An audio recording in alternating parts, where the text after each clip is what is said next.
Hello student, success coaching classes में आपका स्वागत है। यदि आप चैनल में पहली बार आए हो तो चैनल को सब्सक्राइब कर ले और बेल आइकन को ऑल में प्रेस कर ले ताकि आने वाले सभी वीडियो का नोटिफिकेशन टाइम पर मिल जाए। आज हम डिस्कस करने वाले हैं क्लास टेंथ का वो आपका सामाजिक विज्ञान का most important very very subjective question आपको कराने वाले हैं, जो आपको बोर्ड एग्जाम 2024 के लिए बहुत ही इम्पोर्टेंट होने वाला है। इससे देखिए हर एक क्वेश्चन आपका 2024 में के लिए बहुत ही इंपॉर्टेंट है, इसलिए वीडियो में एकदम अंत तक बने रहें। यदि आप प्रीवियस ईयर क्वेश्चन देखना चाहते हैं और भी सब्जेक्टिव क्वेश्चन का वीडियो देखना चाहते हैं तो आप हमारे प्लेलिस्ट में जाकर देख सकते हैं। तो क्या आज क्वेश्चन को हम लोग डिस्कस करते हैं, जर्मन के एकीकरण की प्रक्रिया संक्षेप में बताएं। तो चलिए हम लोग देखते हैं। सबसे पहले लिखेंगे जर्मन संघ के उत्तरदायी मध्य वर्ग 1848 में फ्रैंकफर्ट संसद में मिले। इनका उद्देश्य था कि जर्मनी को एक राष्ट्र बनाना। क्या उद्देश्य था? जर्मनी को एक राष्ट्र बनाना। लेकिन इनकी योजना असफल हो गया। किसकी योजना? असफल हो गया। आगे देखते हैं सेकंड पॉइंट हम लोग क्या लिखेंगे। तो लिखेंगे इस योजना को राजशाही और फौज की ताकत से मिलकर राजा दबा दिया। तीसरा पॉइंट हम लोगों के क्या लिखेंगे, तो हम लोग देखते हैं क्या लिखेंगे।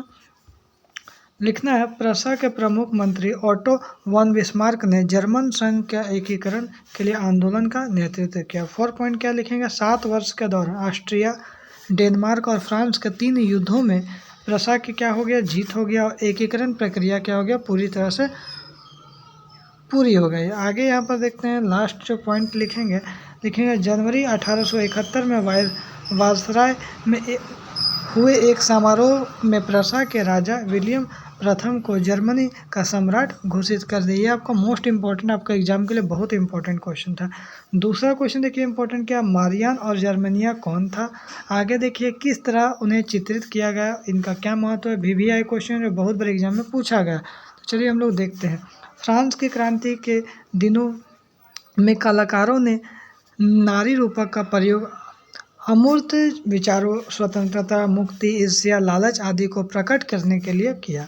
कुछ कलाकारों ने इन्हें महिला रूपकों का प्रयोग एकता के राष्ट्र प्रतीक के रूप में भी किया गया है। चलिए आगे देखते हैं हम लोग जो क्वेश्चन क्या है, क्या बोल रहा है। फ्रांस में राष्ट्र के प्रतीक के रूप में लोकप्रिय ईसाई नाम मेरियन दिया गया। इसे लाल टोपी, तिरंगा और कलगी के साथ दिखाया गया। किसके साथ दिखाया गया? तो याद रखिएगा इसको, लाल टोपी, तिरंगा और कलगी के साथ दिखाया गया। ठीक है, और उसकी प्रतिमाएं सार्वजनिक चौराहे पर लगाई गई ताकि लोगों को एकता में राष्ट्रीय प्रतीक को याद आती रहे। आगे हम लोग देखते हैं क्वेश्चन क्या बोल रहा है। इसी प्रकार जर्मनी में जर्मन राष्ट्र के प्रतीक के रूप में जर्मेनिया को रूपक माना गया। आगे क्या बोल रहे हैं यहाँ पर देखिए, उसे बलूत वृक्ष, क्या बोला? बलूत वृक्ष के पत्तों के मुकुट के सजाया गया और जर्मनी को बलूत की वीरता का प्रतीक भी माना गया। ये भी आपका एग्जाम के लिए बहुत मोस्ट इंपॉर्टेंट क्वेश्चन था। आगे देखिए बोल रहा है नेपोलियन के संहिता का प्रमुख विशेषता क्या क्या था। तो देखिए नेपोलियन के संहिता का प्रमुख विशेषता निम्नलिखित था। क्या क्या है, चलिए हम लोग एक नज़र देखते हैं। तो बोला जन्म पर आधारित विशेषाधिकार समाप्त कर कानून को सबको समानता का नियम लागू किया गया। सेकंड पॉइंट लिखेगा संपत्ति के अधिकार को सुरक्षित किया जाए। उसके बाद हम लोग जो नेक्स्ट पॉइंट क्या लिखेंगे, हम लोग लिखेंगे प्रशासनिक विभाजनों को सरल बनाना, सामंती प्रथा को समाप्ति, किसानों के भू राजस्व और जागीरदारी शुल्क को मुक्ति करना। आगे देखिए क्या बोलेगा, कारीगरों की श्रेणी संघों के विभिन्न नियंत्रण की समाप्ति करना, यातायात और संचार व्यवस्था में सुधार किया गया है, मापतोल के पैमाने पर नई मुद्रा चलाई गई है और वस्तुओं और पूंजी के राष्ट्रीय आवागमन में सहूलियत दी गई है। ये आपका क्या था, हम लोग देखें नेपोलियन के संहिता का प्रमुख विशेषता क्या क्या था। ठीक है, आगे हम लोग देखते हैं क्वेश्चन क्या बोल रहा है। जो राष्ट्रवादी संघर्षों में महिलाओं की भूमिका क्या है, ये भी बहुत इंपॉर्टेंट क्वेश्चन है एग्जाम के लिए। तो राष्ट्रवादी संघर्षों में सारे संसार में महिलाओं ने बहुत महत्वपूर्ण भूमिका अदा की है। चलिए हम लोग देखते हैं क्या क्या भूमिका अदा की है।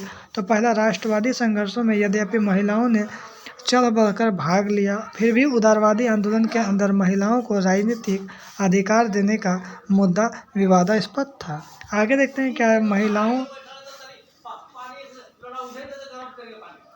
देखिए इसका जो पहला पॉइंट क्या था, राष्ट्रवाद संघर्ष में सारे संसार में महिलाओं का बहुत महत्वपूर्ण भूमिका अदा था। पहला पॉइंट ये लिखिएगा, उसके बाद ये दूसरा वाला पॉइंट लिखिएगा, ठीक है ना। दूसरा पॉइंट हम लोग बता दिए। तीसरा पॉइंट क्या लिखेंगे, महिलाओं ने अपने राजनीतिक संगठन स्थापित किए, अखबार शुरू किए तथा राजनीतिक बैठकों में भाग लेना प्रारंभ किया। उसके बाद हम लोग जो फोर्थ पॉइंट क्या लिखेंगे, तो चलिए हम लोग उसको देखते हैं। लिखेंगे परिणाम यह हुआ कि महिला अधिकारों के प्रति उत्तरदायियों तथा शासकों के विचारों में परिवर्तन हुआ तथा महिलाओं के सामाजिक, आर्थिक तथा राजनीतिक अधिकारों का मार्ग प्रशस्त हुआ। आगे यहाँ पर देखते हैं, एकदम very very very important question है। फ्रांसीसी लोगों के बीच सामूहिक पहचान का भाव पैदा करने के लिए फ्रांसीसी क्रांतिकारियों ने क्या कदम उठाए, कोई 3 बिंदु बताएं। तो लिखेंगे, फ्रांस की क्रांति 1789 ईस्वी में शुरू हुई। शीघ्र ही लोगों ने राजा और रानी से छुटकारा पाकर सत्ता की सारी बागडोर अपने हाथ में ले लिया। उसके बाद क्या बोला है क्वेश्चन, फिर उन्होंने लोगों में एकता और संगठन बनाए रखने के लिए अनेक कदम उठाए, जिसमें निम्नलिखित प्रमुख है। चलिए हम लोग देखते हैं। सबसे पहला बोल रहा, सबसे पहले पृथ्वी और नागरिक जैसे विचारों में एक संयुक्त समुदाय का विचार किया गया। उसके बाद यहाँ पर क्या बोला, एक नया फ्रांसीसी झंडा तिरंगा चुना गया, जिसने पहले ये राजध्वज की जगह ले ली। उसके बाद क्या, सक्रिय नागरिकों द्वारा चुनी गई एक सभा का गठन किया गया, जिसका नाम जो नेशनल असेंबली रखा गया। उसके बाद यहाँ पर क्या बोला है, जो ऑप्शन जो फोर्थ है, राष्ट्र के नाम पर नई स्तुतियों रची गई, शपथें ली गई और शहीदों का गुणगान हुआ। उसके बाद जो यहाँ पर देखिए क्या बोला है,